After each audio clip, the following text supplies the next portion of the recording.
رحیم۔ نانا کی وراثت میں نواسی کا حصہ بیٹی کے مرنے کے بعد اس کے نانا یا نانی کا جو گھر ہوتا ہے، کیا اس میں اس کا حصہ ہوتا ہے یا نہیں؟ نہیں جی، نانا کی وراثت میں نواسی کا حصہ نہیں ہوتا۔ عام حالات میں کوئی خاص سچویشن ہو، کوئی وارث ہی نہ ہو تو پھر ایک الگ بات ہے، تو انسان کا حصہ اس کی بیٹی اور بیٹے میں تو جاتا ہے۔ آگے بیٹا اگر موجود ہو تو پھر بیٹی کی بیٹی یا بیٹی کے بیٹے کو حصہ نہیں ملتا۔ تو بہتر یہ ہے کہ آپ جو ہے نا نانا کے تمام وارثوں کی تفصیل لکھ کے کسی قریبی دارالافتاء سے رجوع کریں، آپ قریبی مفتی سے۔ نارملی نانا کی وراثت میں نواسے کا حصہ نہیں ہوتا عام حالات میں۔ بعض چند سچویشن ایسی ہوتی ہیں کہ کوئی وارث ہے ہی نہیں، تو پھر کسی خاص کنڈیشن میں ہو بھی سکتا ہے، تو اس کی ڈیٹیل آپ لکھ کے کسی مجھے بتا دیں تو پھر میں پورا مسئلہ بتا دوں گا۔ بہرحال عام حالات میں نانا نانی کی وراثت میں نواسوں کا حصہ نہیں ہوتا۔ نانا کی پینشن بیوہ خالہ کے لیے جائز ہے؟ میرے نانا سرکاری جاب کرتے تھے، ان کے انتقال کے بعد نانی کو پینشن ملتی تھی، اب ان کے انتقال کے بعد خالہ کو پینشن مل رہی ہے جو کہ بیوہ ہیں، کیونکہ کمپنی کا اصول ہے کہ والدین کے مرنے کے بعد کوئی بیوہ بیٹی ہو تو وہ پینشن اس کو ملتی ہے، کیا خالہ کے لیے یہ پینشن لینا جائز ہے؟ ثمرین فردوس انڈیا سے۔ دیکھیں، پینشن پر وراثت کے حکام جاری نہیں ہوتے۔ پینشن ہوتے ہیں کہ کمپنی یا گورنمنٹ کے جس ادارے میں آپ جاب کرتے ہیں وہ اپنے کسی امپلائی کے مرنے کے بعد اس کو کچھ رقم دیتی ہے، تو جس کو کمپنی رقم دے گی وہی اس کے مالک ہوگی۔ تو کمپنی کا لاء اگر یہ ہے کہ ہم بیوہ کو دیں گے تو بیوہ کو ملے گا، کمپنی کا لاء کچھ اور ہے تو جو لاء ہے اس کے مطابق اس کو تقسیم کیا جائے گا۔ ہمسائے تنگ کرتے ہوں تو کیا کریں؟ مجھے ہمسایوں نے بہت تنگ کیا ہوا ہے، وہ گھریلو استعمال کی ہر چیز ہم سے مانگنے آ جاتے ہیں، حالانکہ خود صاحب حیثیت ہیں، بازار سے بھی لے سکتے ہیں، اور بعض دفعہ اس طرح لے جاتے ہیں کہ توڑ پھوڑ کر واپس کرتے ہیں، اور اگر ان کو چیز نہ دو تو منہ بنا لیتے ہیں۔ ایسی صورت میں ہم کیا کریں؟ فرحان احمد کوئٹہ۔ ایسی صورت میں آپ ان کے منہ بنانے کا ثواب حاصل کریں، آپ منع کر دیں، بھائی اپنے گھر بازار میں ہر چیز مارکیٹ میں مل رہی ہے، جاؤ وہاں سے خریدو، کیوں بار بار گھنٹی بجا کے کھڑے ہوئے ہوتے ہو، دروازہ بجا رہے ہو؟ تو ایسی صورت میں آپ ان کو منع کر سکتے ہیں، ایک دفعہ آرام سے محبت سے سمجھا دیں کہ بھائی دیکھو یہ ہر وقت منگتوں کی طرح بیل بجا کے انٹی چینی دے دیں، انٹی ایک کپ دودھ دے دیں، انٹی یہ دے دیں، انٹی وہ دے دیں، تو اس سے واقعی انسان ٹینشن میں آتا ہے۔ کبھی کبھار تو ٹھیک ہے، تو اگر ایسا کر رہے ہیں تو پھر ان کو منع کر دیں، آپ منہ بن رہا ہے تو بننے دیں۔ جب وہ منہ بنائیں تو ویڈیو میں تصویر کھینچ کے ان کو دکھا دیں کہ آپ ایسے لگ رہے ہیں، لہذا آپ ایسا منہ نہ بنایا کریں، اس سے آپ برے لگتے ہیں۔ تو منع کرنے میں کوئی حرج نہیں ہے۔ سودی جاب والے کا رشتہ قبول کرنا۔ اگر کوئی لڑکا سودی بینک میں جاب کرتا ہے، اس کا رشتہ آئے تو اس صورت میں ہمیں کیا کرنا چاہیے؟ ہاں کرنا ہے یا نہ کرنا ہے؟ عائشہ صاحبہ انڈیا سے۔ نہ کرنا ہے، نو۔ اسے کہنا ہے کہ نہیں، اگر وہ سودی بینک میں کسی سودی ڈپارٹمنٹ میں ہے، یعنی ایسے کام میں ہے جس کا سود سے کوئی لین دین بھی بنتا ہو، سود لکھنے کا کام کرتا ہو یا سود پہ گواہ بنتا ہو، جو حدیث میں آتا ہے 4 آدمیوں پر سود کی وجہ سے لعنت ہوتی ہے، سود لینے دینے والا، سودی معاملے پہ گواہ بننے والا، سودی معاملے کو لکھنے والا، تو پھر اس کے ہاں رشتہ، کیونکہ وہ حرام کما رہا ہے، پھر آپ کا اس سے لین دین کیسے ہوگا، اس کے گھر کیسے جائیں گے، اس کی کھانا کیسے کھائیں گے، بہت سارے مسائل آگے کھڑے ہو جاتے ہیں، تو یہ ٹھیک نہیں ہے۔ حرام آمدن والے کے گھر میں کھانا پینا، جس گھر میں حرام پیسہ سود وغیرہ کا آتا ہو، اس گھر میں کھانا پینا جائز ہے یا نہیں؟ شاکر شاہ انڈیا سے۔ دیکھیں، کسی کے گھر کھانا کھانے کا اصول یہ ہے کہ جو آپ کو کھلا رہا ہے نا، اس کی آمدن میں اگر زیادہ تر حلال ہے، کچھ تھوڑا سا حرام ہے، تو پھر آپ کے لیے اس گھر سے کھانا کھانا جائز ہے، اور اگر زیادہ وہ حرام کما رہا ہے، حلال کم ہے، تو پھر کھانا کھانا جائز نہیں ہے۔ یہ اصول ہے۔ تو آپ دیکھ لیں، اگر اس گھر میں سود کا پیسہ آتا ہے تو کیا سارا ہی سود پہ چل رہا ہے وہ گھر، تو پھر تو جائز نہیں ہوگا، لیکن اگر سارا سود پہ نہیں چل رہا، ان کی باقاعدہ پراپر جاب ہے، کوئی جائز کام کر رہے ہیں، تو پھر آپ کھا سکتے ہیں۔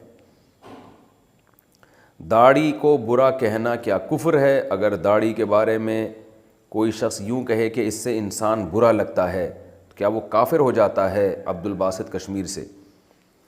دیکھیں، یہ جملہ تو کفریہ ہے، سنت ہے، اس کا گویا پورا مذاق اڑانے والی بات ہو گئی۔ تو احتیاط اسی میں ہے کہ اگر کسی نے ایسا جملہ کہا ہے تو وہ ایمان کی بھی تجدید کرے اور نکاح بھی احتیاطاً دوبارہ پڑھے۔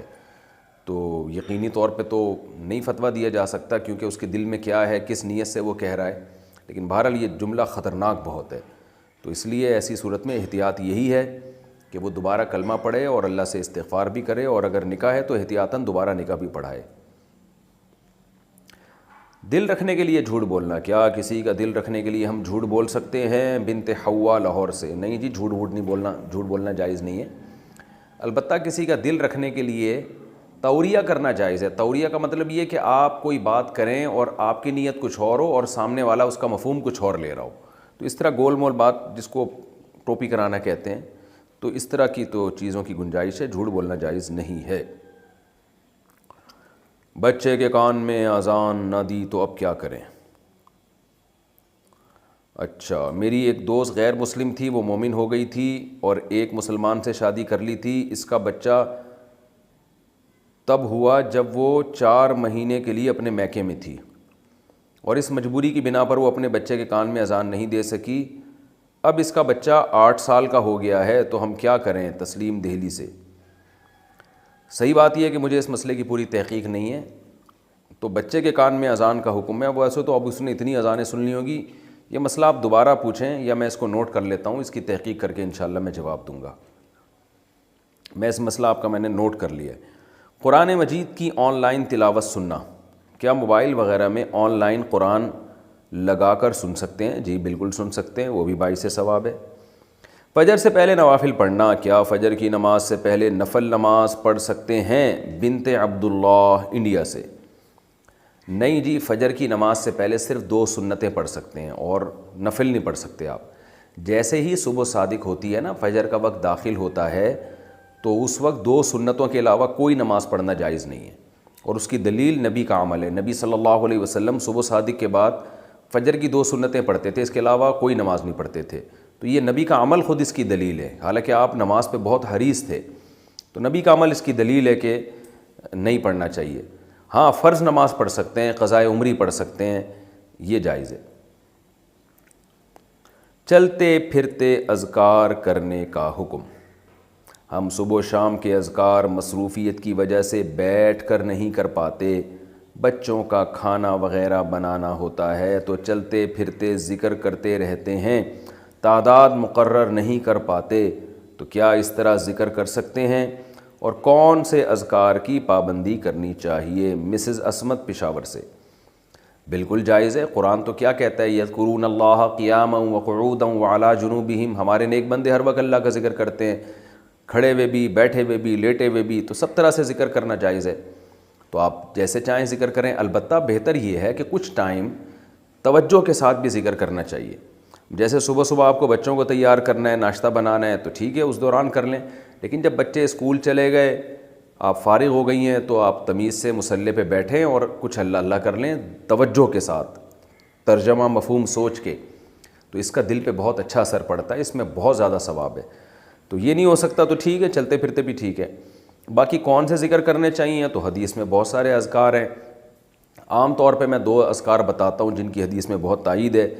ایک تو ہے تیسرا کلمہ، سبحان اللہ والحمد للہ ولا الہ الا اللہ واللہ اکبر۔ حدیث میں آتا ہے احب ما طلعت علیہ الشمس، زمین پر جو سورج طلوع ہوتا ہے نا، جتنی چیزوں پہ ہوتا ہے ان تمام چیزوں سے زیادہ اللہ کو یہ کلمات محبوب ہیں۔ احب الی اللہ، اللہ کو زیادہ محبوب ہیں یہ کلمات، تو 100 دفعہ صبح 100 دفعہ شام، یہ تیسرا کلمہ اس کو کہا جاتا ہے، اس کا ورد کر لینا چاہیے۔ یا لا الہ الا اللہ وحدہ لا شریک لہ لہ الملک ولہ الحمد وہو علی کل شیء قدیر۔ حدیث میں آتا ہے جس نے 100 دفعہ یہ کلمات پڑھے تو اسے بنی اسماعیل کے غلام آزاد کرنے کا ثواب ملے گا، اور اس سے زیادہ کوئی شخص نیکیاں کما ہی نہیں سکتا اس دن۔ ہاں، وہ کما سکتا ہے جو اس سے بھی زیادہ مرتبہ پڑھ لے ان کلمات کو، تو یہ بھی بہت زیادہ فضیلت والے کلمات ہیں، تو ان میں سے کوئی بھی آپ منتخب کر لیں جس سے آپ کو مناسبت ہو۔ اور ایک تسبیح استغفار کی، استغفر اللہ ربی من کل ذنب واتوب الیہ، یہ ترجمہ مفہوم سوچ کے کہ میں اللہ سے پناہ مانگتا ہوں یا پناہ مانگتی ہوں، اور میں اللہ کی طرف رجوع کرتا ہوں یا کرتی ہوں ان تمام گناہوں سے جو میں نے کیے ہیں۔ تو یہ بھی، اور ایک تسبیح درود شریف کی پڑھنی چاہیے جو نماز میں ہم پڑھتے ہیں، یا یہ کہ مختصر کر لیں صلی اللہم وبارک وسلم علی عبدک ورسولک محمد وعلی آلہ وصحبہ اجمعین، یہ مختصر درود ہے، یہ 100 دفعہ صبح 100 دفعہ شام پڑھ لیں۔ یہ بھی نہیں ہو سکتا تو 10 دفعہ درود اور استغفار پڑھ لیں 10 دفعہ، اور 100 دفعہ صبح شام کی تسبیحات پڑھ لیں۔ رہا یہ کہ گننا مشکل ہوتا ہے تو آج کل ایک تسبیح آ رہی ہے، وہ ابھی میرے جیب میں رکھی ہوتی، گاڑی میں شاید جیب میں پڑی ہوئی بھی ہو، تو وہ میں تسبیح اکثر اپنے ساتھ رکھتا ہوں، وہ اس میں بہت آسانی سے تسبیح ہو جاتی ہے، گاڑی میں تو ساتھ ہی رکھتا ہوں میں۔ تو اس میں کیا ہے کہ وہ جو ہے نا دانے کی طرح بھی ہے اور دھاگا بھی نہیں ہے اس میں لمبا، یہ جو لمبی دانے والی تسبیح اس کو سنبھالنا آج کل مشکل ہوتا ہے، ذرا سا آپ نے غفلت کی تو وہ دانے دائیں بائیں ہو گئے۔ اور ایک آتی ہے بٹن والی، یعنی سیدھے ہاتھ سے آپ بٹن دبا رہے ہوتے ہیں، وہ اس میں کمفرٹ نہیں ہوتا، آدمی زیادہ انگلی میں زیادہ فٹ نہیں ہوتی۔ ایک اور تسبیح آئی ہے آج کل، وہ تسبیح ہوتی ہے کہ وہ ہوتی بھی چھوٹی ہے اور اس میں دانے ہوتے ہیں، ایسے کر کے نا اس کو آپ گھماتے رہیں اور نمبر بھی نیچے سیو ہو رہے ہوتے ہیں، تو اس میں یاد رہتا ہے کتنی دفعہ پڑھی ہے، اور وہ دائیں بائیں بھی ہوتے نہیں ہیں دانے اس کے، وہ دیکھ لیں آپ، مل جائے گی آپ کو۔ بھالو اور گڑیا لاکر میں بند ہوں تو کیا حکم ہے؟ جس کمرے میں بچے کی گڑیا اور بھالو ہوں لیکن وہ لاکر میں ہوں تو اس کمرے میں نماز پڑھنا کیسا ہے، اور جو نمازیں پڑھی گئی ہوں ان کا کیا حکم ہے؟ لاکر میں بند ہیں تو نماز بلا کراہت جائز ہے، کوئی حرج نہیں ہے، البتہ تصویروں والے کھلونے رکھنا جائز نہیں ہے، اس کو آپ مس کر دیں اس کی تصویر کو۔ میت کو دفنانے کے بعد کچھ دیر ٹھہرنا، جب کوئی بندہ انتقال کر جاتا ہے اور اسے قبرستان میں دفن کر دیا جاتا ہے تو میں نے سنا ہے کہ جتنی دیر اونٹ کو ذبح کر کے اس کا گوشت تقسیم کرنے میں وقت لگتا ہے، اتنی دیر وہاں بیٹھ کر اس کے لیے دعا کرنی چاہیے، اس کی شرعاً کیا حیثیت ہے؟ عدیل صاحب حیدرآباد سے۔ جی بالکل، یہ عمل سنت سے ثابت ہے، رسول اللہ صلی اللہ علیہ وسلم نے حکم دیا کہ جب جتنی دیر میں اونٹ ذبح کر کے گوشت تقسیم ہوتا ہے اتنی دیر تک میت کو دفنانے کے بعد وہاں بیٹھ کے اس کے لیے دعا کیا کرو۔ تو سب کا بیٹھنا ضروری نہیں ہے، چند لوگ بیٹھ جائیں، میت کے قریبی رشتہ دار بیٹھ جائیں اور میت کے لیے دعا مانگیں، یہ جائز بلکہ باعث ثواب ہے۔ تو عرب کو زیادہ ٹائم نہیں لگتا تھا اونٹ کو نہر کر کے اور اس کا گوشت تقسیم کرنے میں، کوئی کئی گھنٹے نہیں لگتے تھے۔ علماء نے ایک اندازہ لگایا 20 منٹ سے لے کر آدھا گھنٹہ یا پونا گھنٹہ، اس دوران یہ سارا کام ہو جایا کرتا تھا۔ سودی قرض لیا ہو تو دعوت کھا سکتے ہیں؟ اگر کوئی سودی قرض پر پیسے اٹھا کر بزنس کر رہا ہے تو کیا میں اس کی دعوت کھا سکتا ہوں؟ محمد شعیب جی کھا سکتے ہیں۔ وجہ اس کی یہ کہ جب قرض لیا نا جس نے، تو یہ عمل تو حرام ہے، سود پہ قرضہ لینا، لیکن وہ قرضہ حرام نہیں ہوتا، حرام وہ سود ہوتا ہے جو آپ بینک کو دیں گے یا اس شخص کو دیں گے جس سے قرضہ لیا ہے آپ نے۔ اس سودی رقم سے جو کاروبار کرے گا تو وہ ٹوٹلی اے ٹو زیڈ حرام ہوگا، لیکن اس قرضے کی رقم سے جو کرے گا تو کاروبار حرام نہیں ہو جاتا اس سے، لیکن وہ رقم لینا بہرحال حرام اور ناجائز ہے۔ جس نے یہ کام کیا اس نے لعنتی عمل کیا ہے، لیکن اس کا بزنس حرام نہیں ہوگا۔ کون سا ہیلہ حرام ہے؟ کیا ہیلہ کرنا جائز ہے؟ ہم نے سنا ہے کہ حضرت عمر رضی اللہ تعالیٰ عنہ نے یہ عمل کیا تھا، کیا یہ کسی حدیث سے ثابت ہے؟ ہدایت اللہ کشمیر سے۔ دیکھیں ہیلے کی دو قسمیں، ایک ہیلہ وہ ہے جو حرام کو حلال کر دے، اور ایک وہ ہے جو حلال جو یعنی ایسی تدبیر اختیار کی جائے کہ حرام حرام رہے ہی نہیں۔ یعنی ایک تو ہے جو شریعت نے کسی چیز پہ پابندی لگائی اور آپ اس کو ایسے طریقے سے کر رہے ہو کہ وہ پابندی پھر بھی پابندی رہتی ہے۔ اس کی مثال ایسے جیسے بنی اسرائیل پر اللہ نے پابندی لگائی تھی کہ ہفتے کے دن مچھلی کا شکار نہ کرنا۔ انہوں نے کیا ہیلہ کیا کہ جال لگا لیا، ساری مچھلیاں ہفتے کے دن پھنس جاتی تھیں، اتوار کو نکال لیتے تھے وہ تو بات وہی ہوگی نا، کان ادھر سے پکڑو ادھر سے پکڑو، تو یہ ہیلہ حرام ہے۔ اور ایک ہیلہ وہ ہوتا ہے جو اس لیے اختیار کیا جاتا ہے کہ جو ناجائز کام ہے نا، جس وجہ سے ناجائز ہے وہ وجہ ختم ہو جائے۔ جیسے سود سے بچنے کے ہیلے اختیار کیے جاتے ہیں، کیونکہ جب سود کی ڈیفینیشن ہی صادق نہیں آئے گی تو وہ ہیلہ جائز ہو جائے گا۔ اس کی مثال ایسے ہے جیسے آپ میرے پاس آئے کہ مجھے 1 لاکھ روپے قرضہ دے دیں اور میں آپ کو اس کے بدلے میں 10,000 پروفٹ دوں گا 1 لاکھ پہ، تو یہ خالص سود ہے۔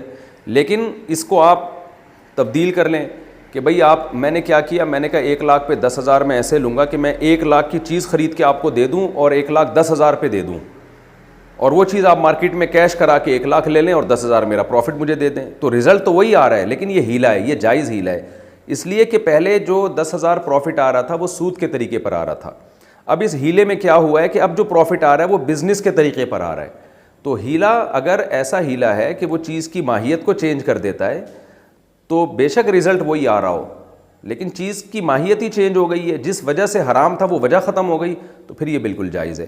تو دونوں طرح کے ہیلے قرآن و سنت میں تذکرہ ملتا ہے، حرام ہیلے کا بھی اور جائز ہیلے کا بھی۔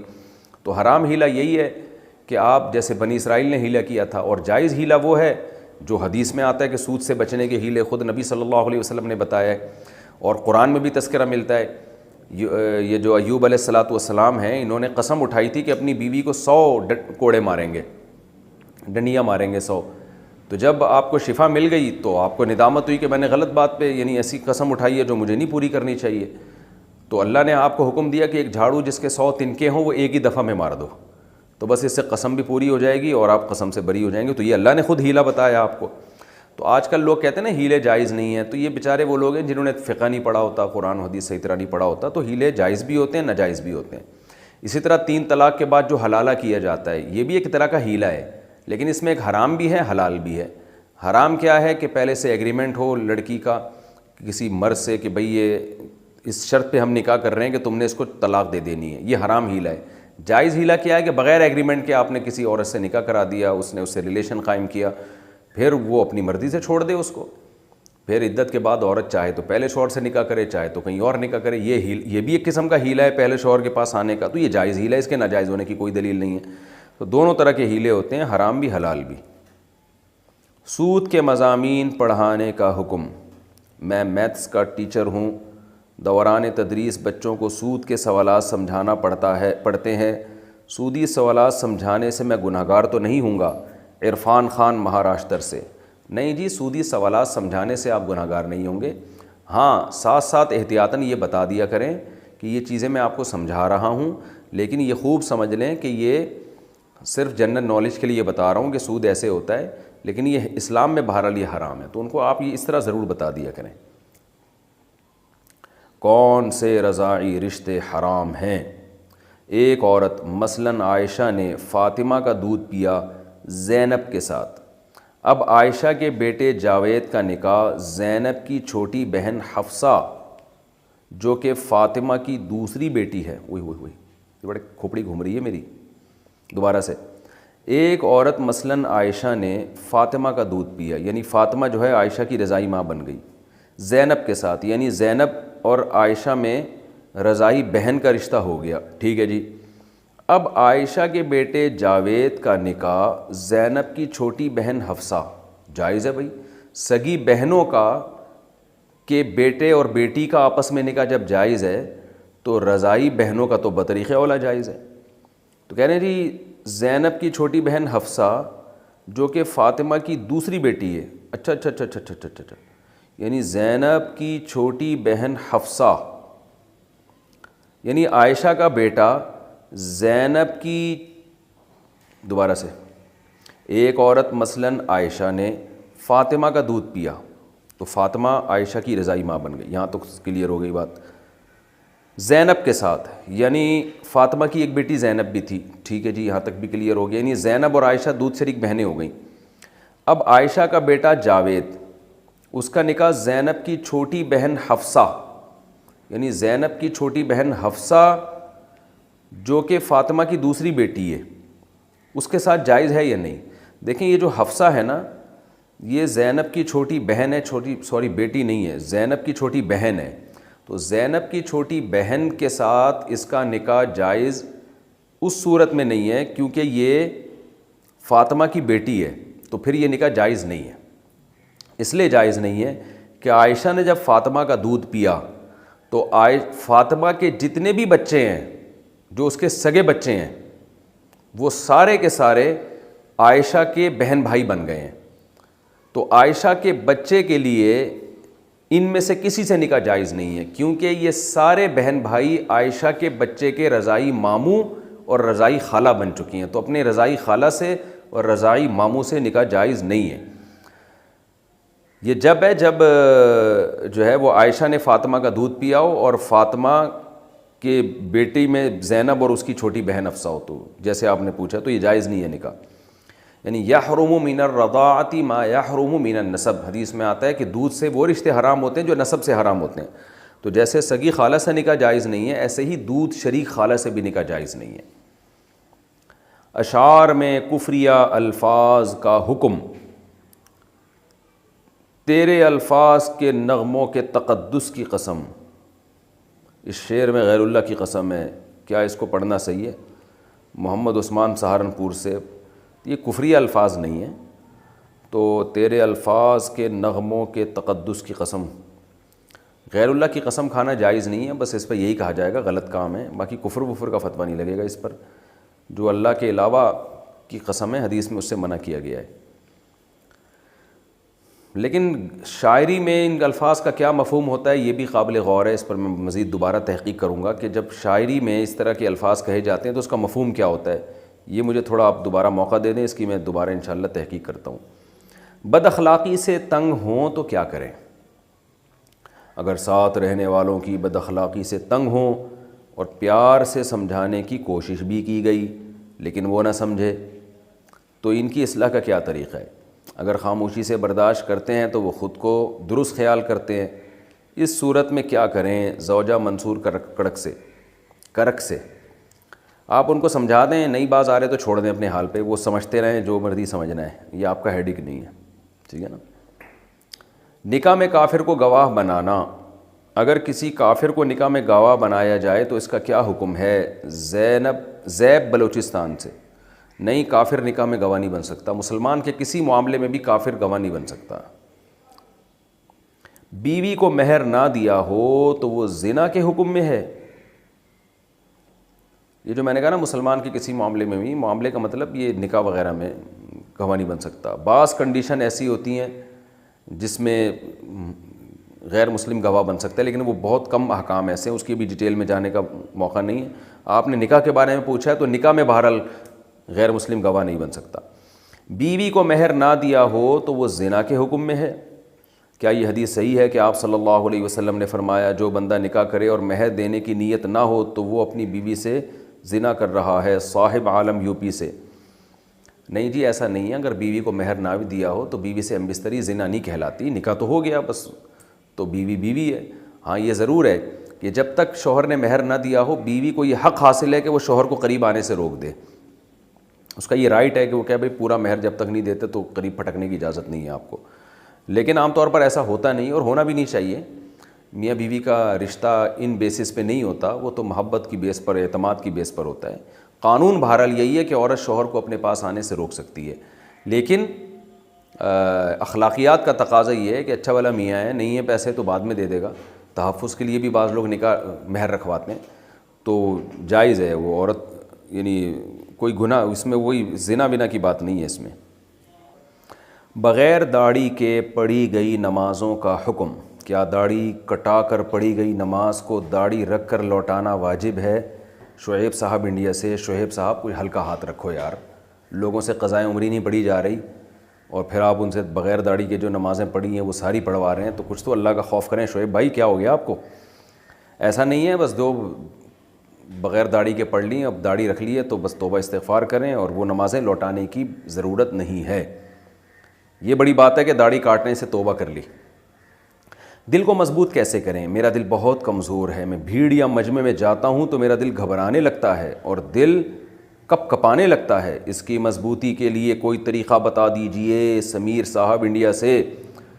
دونوں طریقے ہیں، دو طریقے آپ استعمال کریں، ایک تو کوئی حکیم یا ڈاکٹر کو بتائیں، وہ آپ کو میڈیسن دے گا، خمیرہ مراویر کر کے کچھ ایسا ہمدرد کی ایک دوا آتی ہے دل کی مضبوطی کے لیے، تو خمیرہ مراویر یا کچھ اس طرح کر کے نام ہے، مجھے پورا نام یاد نہیں ہے، اس طرح کے حکیم لوگ دیتے ہیں دوائیں جس سے دل مضبوط ہو جاتا ہے، یا ڈاکٹر سے رابطہ کریں۔ دوسرا کام آپ نے یہ کرنا ہے کہ جس کام سے ڈر لگ رہا ہے وہ کام کریں۔ آپ مجمع میں جانے سے ڈر لگ رہا ہے، جائیں مجمع میں، ایسی کی تیسی، تو اپنے اندر کانفیڈنس خود پیدا کرنا پڑے گا آپ کو، تو رات میں قبرستان جا کے بیٹھ جایا کریں، اس طرح کے کوئی کام کریں، لیکن اتنا کریں جتنا افورڈ کر سکتے ہیں، ایسا نہ ہو کہ قبرستان جا کے بیٹھے اور مر گئے وہاں پہ خوف سے۔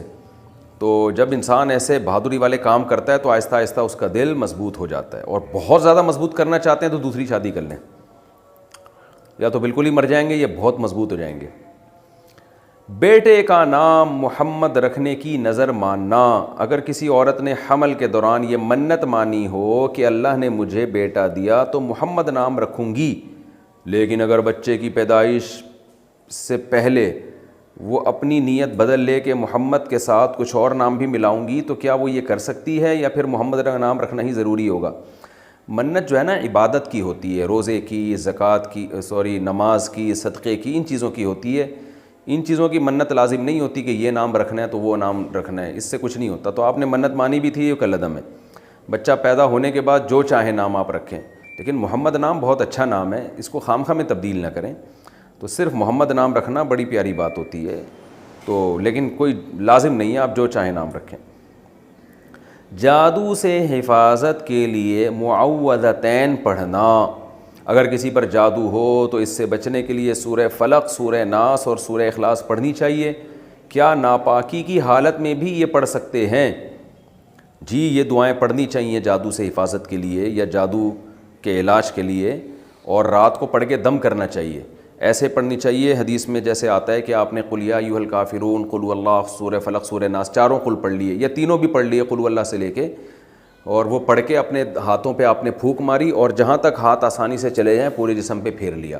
3 دفعہ یہ عمل کرنا چاہیے. تو یہ حدیث سے ثابت ہے اور اس کی بڑی فضیلت ہے. قرآن کی آیتیں نازل ہی, صورتیں نازل ہی جادو کی حفاظت کے لیے ہوئی ہیں, یعنی خاص طور پہ سورہ فلق اور سورہ ناس. اور یہ ناپاکی کی حالت میں بھی پڑھی جا سکتی ہیں بشرطے کہ قرآن کی تلاوت کی نیت نہ کریں آپ. اس میں رقیہ یعنی دم کی نیت سے پڑھیں تو پھر ناپاکی کی حالت میں بھی پڑھی جا سکتی ہیں. بسم اللہ کے بغیر پڑھا جائے ان کو, اور دم کی نیت سے پڑھا جائے ان کو. شوہر کی کمائی حرام ہو تو بیوی بچوں کے لیے کیا حکم ہے؟ میرے میاں کی کمائی ناجائز ہے. کچھ تنخواہ جائز بھی ہے, لیکن اکثر گھر کا خرچہ ناجائز کمائی سے ہوتا ہے. اگر انہیں کچھ بولو تو وہ ناراض ہوتے ہیں. اس صورت میں بیوی بچے کیا کریں؟ بنت سلیم سیالکوٹ سے. بیوی بچے تو مجبور ہیں تو ان کے لیے جائز ہے کھانا. گناہگار شوہر ہوگا کہ وہ حلال کیوں نہیں کھلا رہا, تو وہ بیچارے ان کے پاس تو کمانے کے ذریعے نہیں ہیں, وہ کھا سکتے ہیں.